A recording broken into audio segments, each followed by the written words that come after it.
हाँ बच्चों, अच्छा हम आपको बता रहे हैं कक्षा 9 की प्रश्नावली 1.1। इसको मैंने पहले आपको हल करके भेज चुका हूँ, आपको व्हाट्सअप कर दिया मैंने, लेकिन इसको वीडियो बना के भेज रहा हूँ आपको। तो देखिए क्वेश्चन पहला देखिए, क्या शून्य एक परिमेय संख्या है? क्या आप इसे P/Q के रूप में लिख सकते हैं?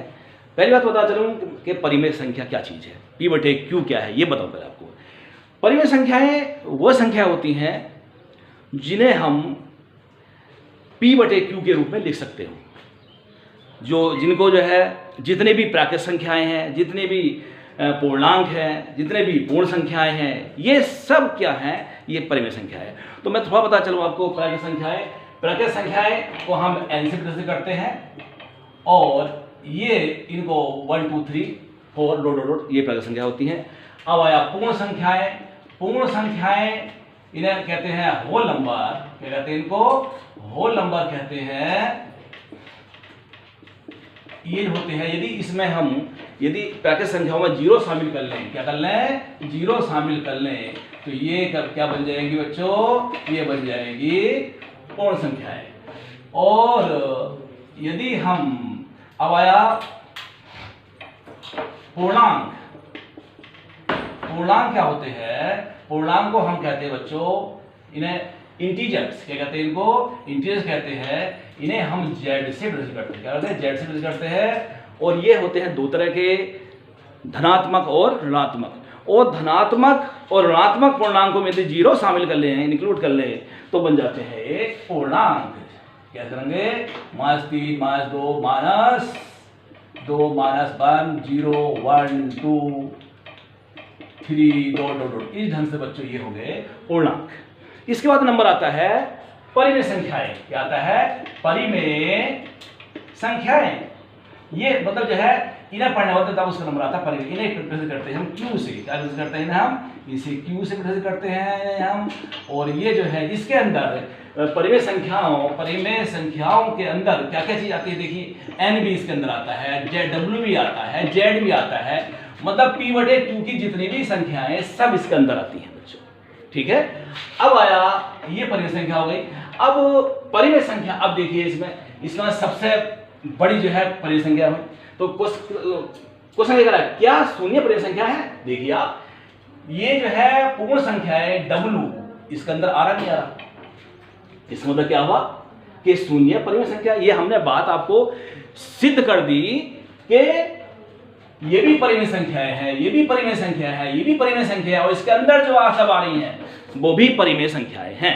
परिमेय संख्याएं ऐसा समझ लीजिए आप, परि माने चारों, मेरी तरफ, मेरे चारों ओर जो संख्याएं सुबह से शाम तक 24 घंटे बोली जाती हैं, परिमेय संख्याएं क्या रहती है? माता जी कहती हैं कि भाई 2 किलो चावल ले आओ, 2 किलो टमाटर ले आओ। इस ढंग से मतलब जो 4/3 मैंने मोहन को दे दिया, 1/2 सोहन को दे दिया। इस ढंग से जितनी भी संख्या है सुबह शाम तक हम बोलते हैं, वो सब परिमेय संख्याएं हैं। ठीक है। तो आप जो है समझ गए होंगे कि क्या शून्य परिमेय संख्या है। आपका उत्तर होगा नहीं होगा? कि बताइए क्या उत्तर होगा? कि हाँ, शून्य परिमेय संख्या है। फिर ये कह रहा है, क्या आप इसे P/Q के रूप में आप लिख सकते हैं? Yes, we can write. हम लिख सकते हैं। अरे भाई क्यों लिख सकते? इन सबके नीचे /1 लगा दो, इन सबके नीचे क्या लगा दो? /1 लगा दो, सबके नीचे क्या लगा दो? इन सबके नीचे /1 लगा दो। ये हो गए P/Q के रूप में। वो बड़ी बात नहीं है। तो आपको पहला क्वेश्चन समझ आ गया होगा। तो हम इसका पहले का उत्तर लिख देते हैं, पहले का जो सोल्यूशन है आप लिख देते हैं। क्या शून्य एक परिमेय संख्या लिख देंगे? हाँ, शून्य एक परिमेय संख्या है, परिमेय संख्या है, लिख दिया हमने। क्या आप इसे P/Q में रूप लिख सकते हैं? यस, देखिए, ठीक है। हाँ, शून्य को P/Q के रूप में लिख सकते हैं, जैसे 0/1 0/2 0/3 या इतना ही काफी है। 0/1 लिख दिए, हो गया। ये हो गया P/Q के रूप में हो गया। ठीक है। P क्या है यहाँ पर? 0 है। Q क्या है यहाँ पर? 1 है। इसमें एक जो है क्या रखा? P और Q पूर्णांक है। पूर्णांक देखिए, ये बात भी क्या रखा है इसने कि क्या कहा कि पी और क्यू पूर्णांक है, पूर्णांक कहाँ है पूर्णांक, ये नहीं पूर्णांक, पी और क्यू पूर्णांक, सही बात है, पूर्णांक पूर्णांक मतलब ये पूर्णांक देखिए एक है 0 0 या 1, ठीक है, ये हो गया।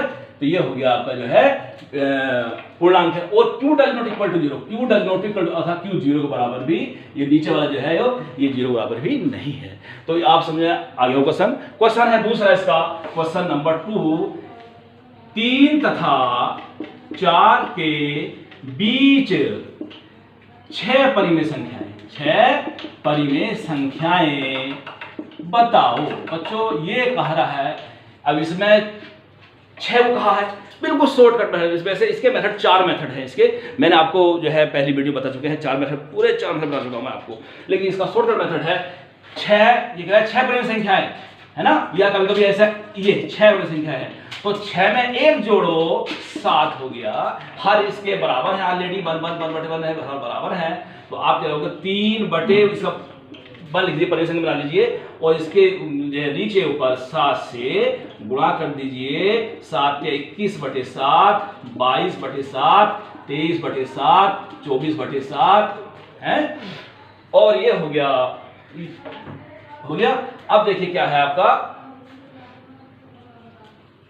24/7, 25/7, और ये हो गया। आगे पहले ये कर लीजिए 4/1 लिखिए और 7/7 कर लीजिए इसका, क्योंकि हमने 6 में 7 हो गया, तो ये हो गया 7 चौक 28/7। गिनते कितने आ गए, 1 2 3 4 5 6 कह दिया, एक और लिख लो यहाँ को 26/7। ये हो गई साहब हमारी जो है कितनी संख्या हो गई, ये हो गई 3 और 4 के बीच की 6 परिमेय संख्याएं है। यहां लिख दो नीचे चाहो तो, 3 तथा 4 के बीच 6 परिमेय संख्याएं लिख दीजिए, यहां से स्टार्ट कर दीजिए, ये ठीक है, ये 7 के 3 ही हो जाएगा, तो इसे छोड़ देंगे, ठीक है, इसे भी ये ले दीजिए, 22/7, 23/7, 24/7, 25/7 और 26/7। गिनो 1 2 3 4 5, एक और रह गई कोई 26, ये लिख दीजिए 27/7, और यहां लिख दिए 27/7, पूरी 6 हो गई, ये 22/7, 1 2 3 4 5 और 6 हो गई पूरी है। इस सवाल हो गया। नेक्स्ट सवाल देखिए, इसका नेक्स्ट सवाल है बच्चों, इसका नेक्स्ट सवाल, हाँ बच्चों क्वेश्चन नंबर है तीसरा, इसका क्या है, 3/5 तथा 4/5 के बीच 5 परिमेय संख्या बताओ। इन्हें 5 कहा है, 5 लिख दिया हमने, 1 जोड़ दो इसमें, हो गया 6। तो आप 6 से इन दोनों के आंसर में गुणा कर दीजिए और आप जो है 5 परिमेय संख्या लिख दीजिए, कुछ भी तो नहीं है इसमें, देखिए हर दोनों के बराबर है, हर बराबर की जरूरत नहीं पड़ रही हमें, तो डायरेक्ट कर दीजिए, कहेंगे पहले आप 3/5 कर दीजिए, 3/5 कर दीजिए, 3/5 में गुणा कर दीजिए 6 के नीचे ऊपर, ये हो गया, तो 36 18/30, 19/, लगातार लिखते जाइए, ऐसे ही लगातार लिखते जाइए, कुछ भी तो नहीं सवाल में, ठीक है। और कितना हो जाएगा 22/30, आप पहले ऐसे लिख लीजिए, 4/5 को लिख लीजिए, गुणा 6 गुणा 6, 4 छंग 24/30, कितनी कर ली 5, तो 1 2 3 4 और एक और लिख लो बच्चों 23/30, कितने हो गए 23/30 हो गए बच्चों, ठीक है, कितनी हो गई 1 2 3 4 5, ये हो गई। तो लिख देंगे आप 3/5 तथा 4/5 के बीच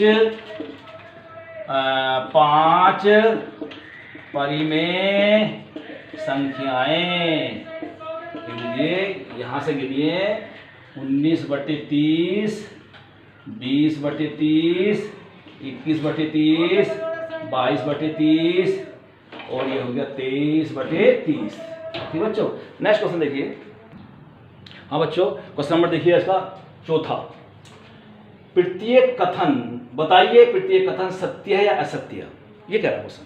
देखिए क्वेश्चन क्या है, प्रत्येक प्राकृत संख्या मतलब हर एक प्राकृत संख्या, प्राकृत संख्या है जी, प्राकृत संख्या ये रही प्राकृत संख्या। एक पूर्ण संख्या है, पूर्ण संख्या है, पूर्ण संख्या ये रही। क्या करना है? प्रत्येक हर एक प्राकृत संख्या पूर्ण संख्या है, ये पूर्ण संख्या है। ये देखिए, ये बिल्कुल पूरे ठाक मैंने यहां रख दिए, देखिए ये पूरे है।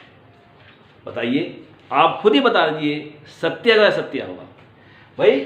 ये पूर्ण संख्या के पेट के अंदर प्राकृत संख्या है, देखो है नहीं इसके अंदर, इस मंझले कोष्ठक के अंदर पूरा इसके अंदर आ जाए, देखिए तो क्या है इसका मतलब सही बात है। क्या कहा? प्रत्येक प्राकृत संख्या एक पूर्ण संख्या, सही बात है। ये क्या है?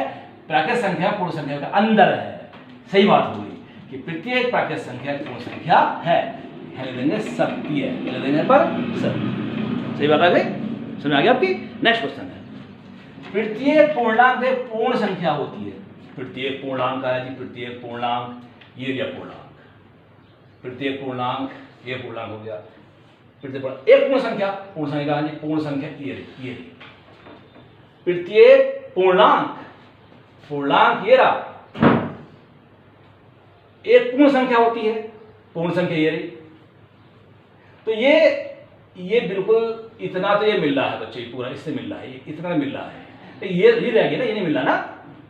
इसका मतलब वही बात हो गई कि मेरे पिताजी की उम्र कितनी है? 50 साल, और मेरी उम्र कितनी है?